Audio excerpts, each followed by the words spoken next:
নরেন্দ্র মোদী যদি ক্ষমতা থেকে চলে যান আর আমাদের বাংলাদেশের ধর্মভিত্তিক দলগুলি তারা খুশি হবেন, মুসলমানরা নিপীড়িত হচ্ছে, নির্যাতিত হচ্ছে, আমার মনে হয় তারা খুশি হবেন। বাংলাদেশের ক্ষেত্রে তাদের পররাষ্ট্রনীতির পরিবর্তন খুব একটা হবে না, কারণ এখানে ইসলামের উত্থান কিন্তু কেউ চায় না।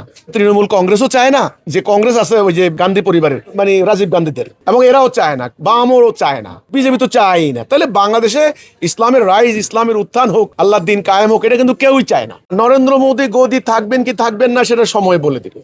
ভারতে এই ধরনের আন্দোলন তো হচ্ছে, আগেও হয়েছে, এখনো হচ্ছে। নরেন্দ্র মোদী ক্ষমতা থেকে সরে গেলে এশিয়া মহাদেশে কি প্রভাব পড়তে পারে? স্বাভাবিকভাবে প্রত্যেক সরকারের পররাষ্ট্রনীতির একটা ধারা আছে।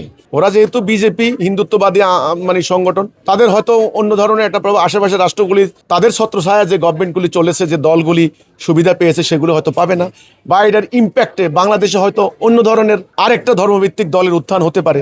এটারও সম্ভাবনা আছে। সবকিছু সম্ভাবনা আমরা নিশ্চিত করে বলতে পারি না। তবে একটা কথা সত্য, নরেন্দ্র মোদী যদি ক্ষমতা থেকে চলে যান তাহলে ভারতের মানুষের যে একটা আতঙ্ক অবস্থা বিরাজ করছে, বিশেষ করে মুসলমানদের, যে মুসলমানরা নিপীড়িত হচ্ছে, নির্যাতিত হচ্ছে, মুসলমানরা আনসেফ ফিল করছে ইন্ডিয়াতে এবং অন্যান্য যারা আছে, আমার মনে হয় তারা খুশি হবেন এবং তারা কিছুটা নিরাপদ বোধ করবেন। এটা অন্তত হবে আর কি।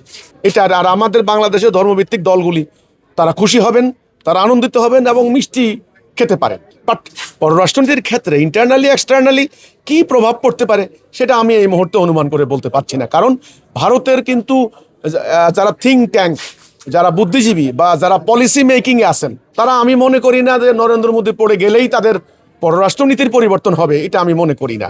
বাংলাদেশের ক্ষেত্রে তাদের পররাষ্ট্রনীতির পরিবর্তন খুব একটা হবে না, কারণ এখানে ইসলামের উত্থান কিন্তু কেউ চায় না।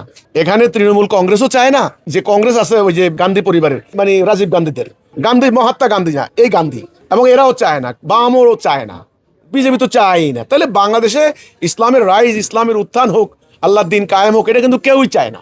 তাহলে পররাষ্ট্রনীতির ক্ষেত্রে খুব যে পরিবর্তন হবে সেটা আমি মনে করি না। ভারতের সেনাবাহিনীর যে দৃষ্টিভঙ্গি আগে ছিল, থাকবে, একটা রেজিম পরিবর্তন হবে, এই